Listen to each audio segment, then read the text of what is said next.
Me ei suuda uskuda, mida me praegu Krimmi ümbruse vetes näeme. Vene varilaevastiku laevu, mida ametlikult ei eksisteeri, tabatakse pöörases tempos. Korduvalt ründab Ukraina. See on jõhker laevade uputamise kampaania, mis läheb ajalukku kui suurim droonirünnak meresõja ajaloos. Vene varustusalused ja kütusetankerid lihtsalt kaovad, neelatud tule ja suitsu poolt. Ja parim osa on see, et Putin on selle kõige peatamisel võimetu, samal ajal kui Ukraina liigub iga päevaga Krimmi vabastamisele lähemale. Kuidas me teame, et Putin ei saa midagi teha? Ukraina tulemused tõestavad seda. Oleme näinud nädalat täis hävingut, mis näitab, et Ukraina mereväe strateegias on toimunud midagi suurt. Alustame 7. juulist. Just siis tuli uudis, et Ukraina oli sooritanud rünnaku, mis andis tööstusliku ulatusega tulemusi. Spoiler, see jäi 5 rünnakupäevast kõige väiksemaks. 8 Venemaa kütusetankerit Azovi merel tabasid Ukraina droonid. Samuti tabati Krimmi varustamiseks kasutatud parvlaeva ja sama ülesandega kuivlastilaeva. Varilaevastik lahkub piirkonnast, teatas Ukraina mehitamata süsteemide vägede ülem Robert Brogdi Telegramis, lisades: võitlus Krimmi jaoks mõeldud kütuse pärast Azovi merel jätkub. See on vihje, miks Ukraina seda teeb. Krimmi poolsaare isoleerimine on eesmärk. Kui maismaateed on ära lõigatud, keskendub Ukraina nüüd laevandusele. Kui see oleks olnud üksiklöök, oleks see Ukraina jaoks ikkagi tohutu. See poleks mitte ainult süvendanud kütusekriisi Krimmis, mis on nii tõsine, et isegi Vene sõduritele öeldakse, et nad tohivad oma sõidukeid käivitada ainult lahinguülesandele minnes, vaid see löök saatis ka sõnumi. Ukraina droonid suudavad jõuda nii Azovi mereni kui ka korraldada lööke otse Kertši silla juures, mis on sadadele tuhandetele Vene okupantidele ainus tee Krimmist välja. Kuid Ukrainal oli varuks veelgi rohkem. Palju rohkemgi veel. Nagu mustkunstnik on Ukraina pannud Vene varilaevastiku laevad Azovi merel kaduma. 8. juulil tuli uus raport. Seekord tabati Azovi merel 9 tankerit, teatas Pravda, mis tõi Ukraina 2 päeva jooksul kokku 17 tabatud tankerini. Valmis nägema järgmist varjude vastasseisu, küsis Pravda pilkavas Telegrami postituses, et tähistada rünnakute päeva.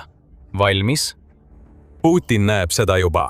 Teda sunnitakse pealt vaatama, kuidas kütusetankerid põlevad ja tema Krimmi õhutõrje näib olevat täiesti võimetu midagi ette võtma. Ukrainal on strateegia nõrgestada Venemaa logistikat kogu Krimmi piirkonnas ning üha selgemaks saab, et droonirünnakud kütuseautode vastu olid alles algus.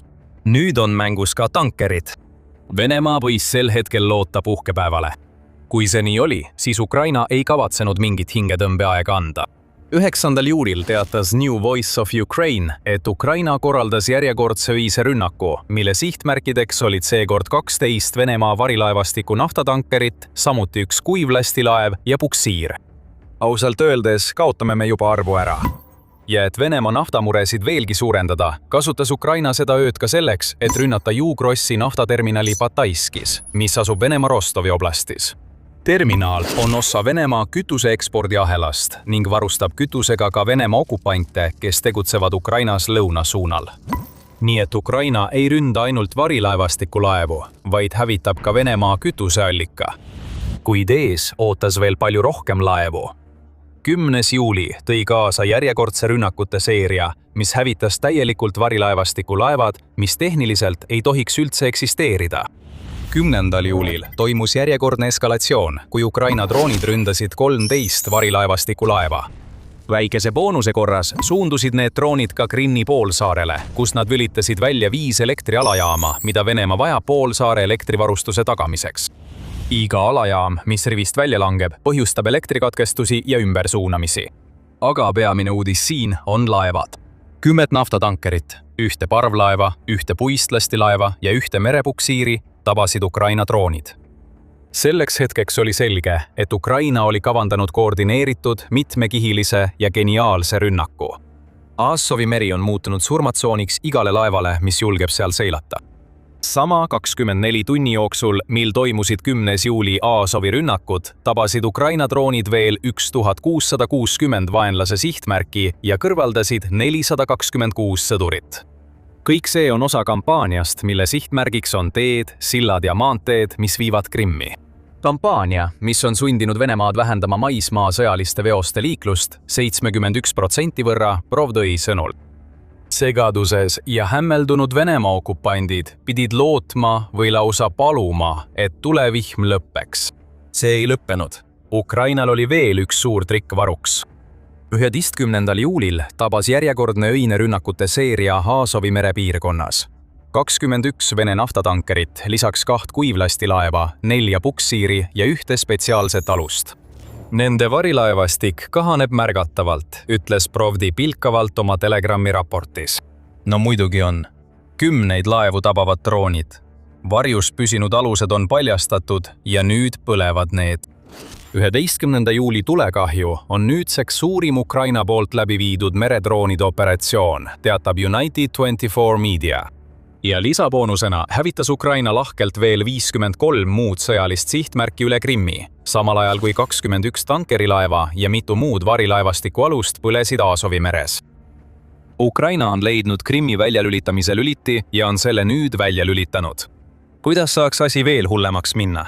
Putini Kremli kaaslased pidid seda mõtlema, kui nad vaatasid, kuidas leegid nende varilaevastiku laevadel levivad. Ukrainal oli vastus olemas 12. juulil. Täpselt nii. Veel üks öörünnakuid varilaevastiku pihta. Seekord oli arv veidi väiksem kui 7. juulil. Kyiv Independendi andmetel uppus vaid 14 varilaevastiku alust, sealhulgas 10 naftatankerit ja 4 parvlaeva.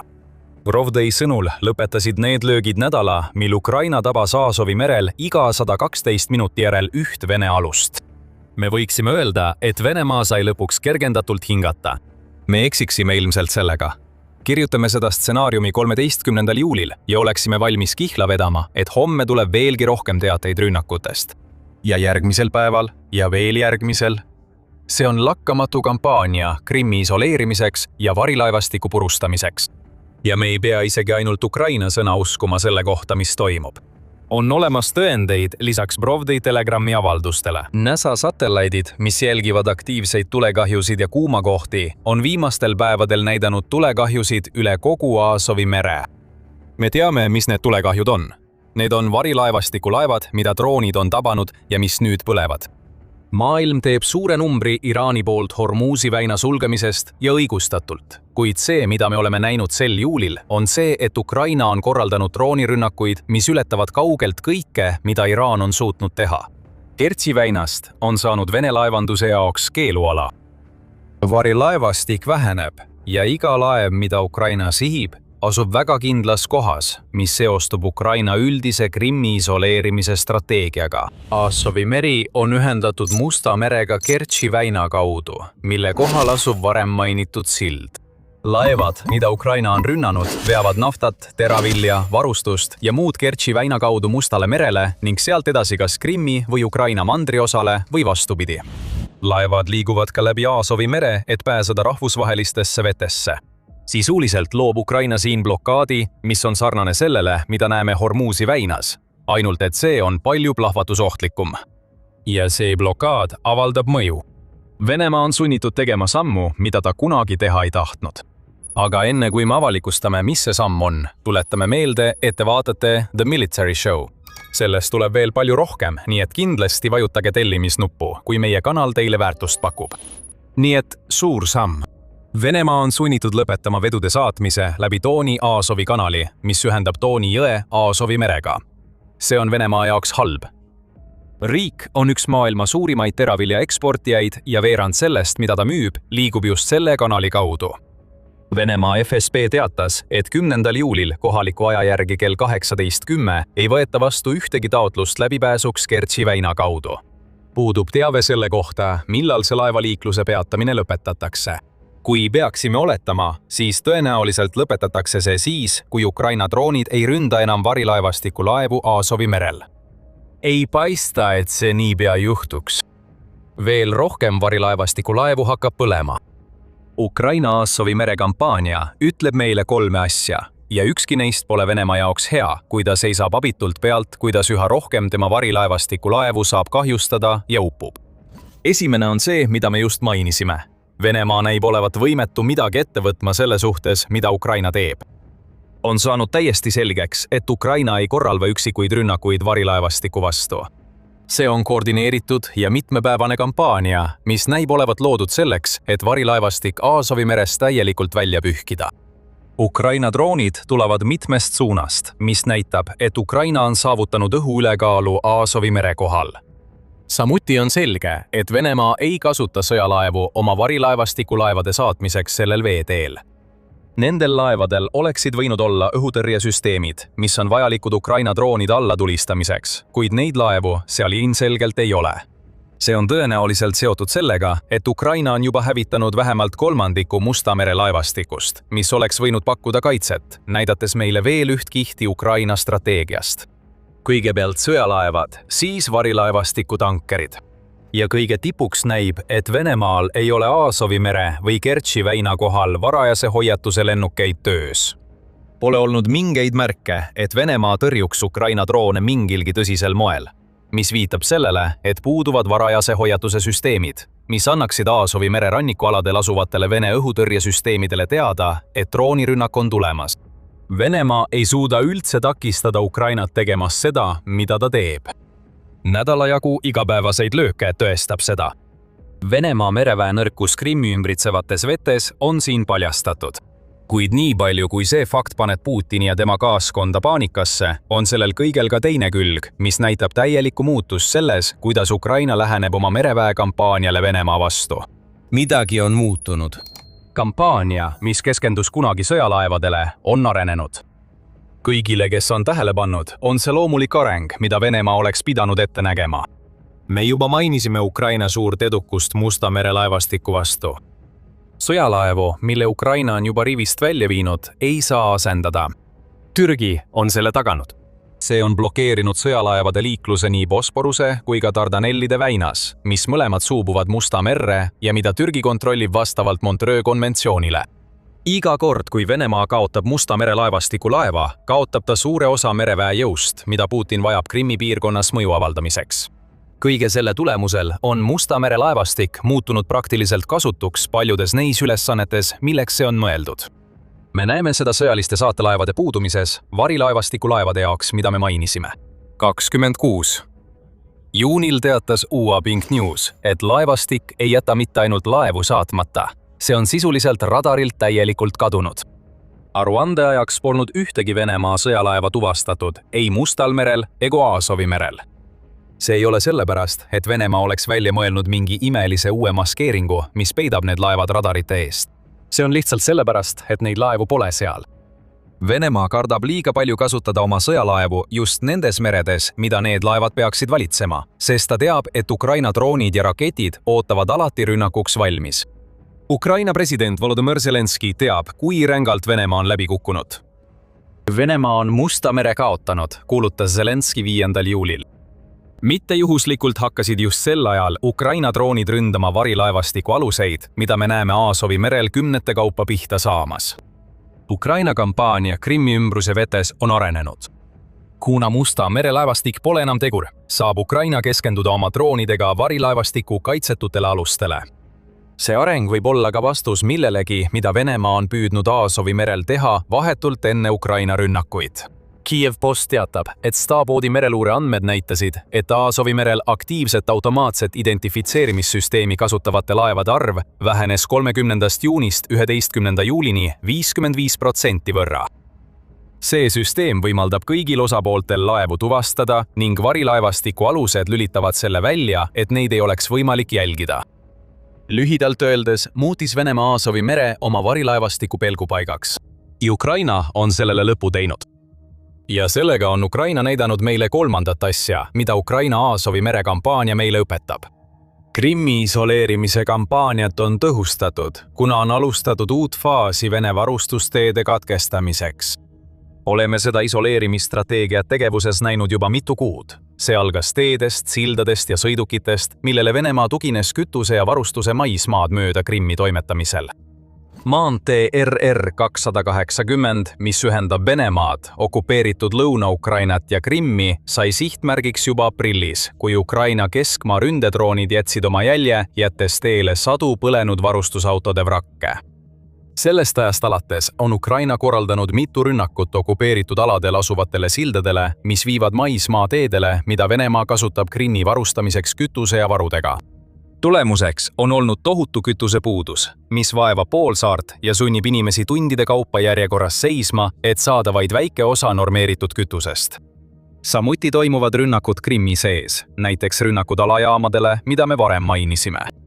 Eesmärk on muuta elu Krimmis Venemaa okupantide jaoks põrguks, ilma et neid okupante otseselt rünnataks, mis oleks sõjakuritegu. Ukraina tahab, et need okupandid põgeneksid, evakueeruksid Krimmist üle Kertši silla, mille Ukraina jätab meelega püsti, sest see väljaränne oleks suur hoop Putini väitele, et tema on Venemaa suur kaitsja. Ukraina maismaarünnakud olid juba põhjustanud poolsaarel kütusepuuduse. Nüüd ründab Ukraina varilaevastiku kütuse- ja naftatankereid, mis oleksid sõitnud Krimmi, et seda kriisi leevendada. Pidage meeles, et kõik see toimub ajal, mil Ukraina jätkab oma kampaaniat Venemaa naftatöötlemistehaste ründamiseks, mille tulemusel on RBC Ukraina andmetel suletud kuni 40% Venemaa naftatöötlemisvõimsusest. See omakorda süvendab kütusekriisi, mis on levinud üle kogu Venemaa mandriosa ja mõjutab praegu umbes 50 miljonit inimest. Seda, kui alandav see Putini jaoks on, ei saa kuidagi üle hinnata. Ta on kujundanud Krimmi kui Vene Riviera, kogu Venemaa turistide peamise sihtkoha ja sümboli sellest võimust, mida Venemaa väidetavalt Ukraina üle omab. Aga sellest Rivierast on saanud lahinguväli. Iga turist, kes julgeb Krimmi minna, puutub kokku kütusepuudusega, peab taluma pidevaid elektrikatkestusi ja võib-olla näeb isegi rannikult põlevaid laevu Aasovi meres. Nad kuulevad pidevat õhuhäire sireenide undamist ja ehmuvad öistest plahvatustest, kui veelgi rohkem Ukraina droone maandub poolsaarel, mida Putin enam kaitsta ei suuda. See on klassikaline blokaad, mida viiakse läbi täiesti uuel viisil.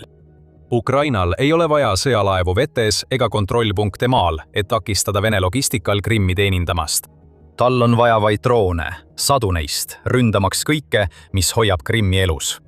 Ja selle geniaalse strateegiaga on Ukraina muutnud võimatu võimalikuks. Krimmi vabastamine, mida keegi poleks osanud 2014 aastal ette näha, kui Venemaa poolsaare ebaseaduslikult annekteeris, on nüüd alanud. Nüüd seisavad Venemaal ees otsustavad kuud. Krimmi isoleerimise käigus tehakse Ukraina lõunaosas, eriti okupeeritud Hersoni ja Zaporižja piirkondades, ettevalmistusi, teatab ÜRO. Ukraina peab need piirkonnad vabastama, kui ta soovib läbi viia suuremahulist dessantoperatsiooni Krimmi tagasivõtmiseks. Isolatsioonistrateegia toetab seda. Praegu on Venemaa lõunapoolses väegrupeeringus 125 000 sõdurit. Kõik nad vajavad kütust, laskemoona ja varustust, ning varustusliinid, mida Ukraina ründab, on need, mis neid esmatarbevahendeid pakuvad. Need 125 000 sõdurit lõigatakse ära täpselt nagu Krimmi okupandid. Aeglaselt, kuid kindlalt kukub iga doomino ja kui Ukraina on oma töö lõpetanud, on tingimused täiuslikud Krimmi vabastamiseks, mida keegi ei osanud oodata. 10 varilaevastiku laevad, mis põlevad Aasovi meres, ei ole lõppmäng. See on järjekordne samm geniaalses kampaanias, mida Putin on võimetu peatama. Aga kui see kampaania jätkub, on Krimmis 1,5 miljonit Vene okupanti, kes kogevad kõige sügavamat võimalikku kahetsust. Nad poleks kunagi tohtinud poolsaarele kolida. Ukraina näitas neile just miks ja on seda juba kuid näidanud. Umbes kuu enne varilaevastiku purustamist Aasovi merel hävitas Ukraina ka kõige olulisema silla Venemaa Krimmi varustusvõrgustikus. Saad teada kõigest, mis juhtus, vaadates meie videot.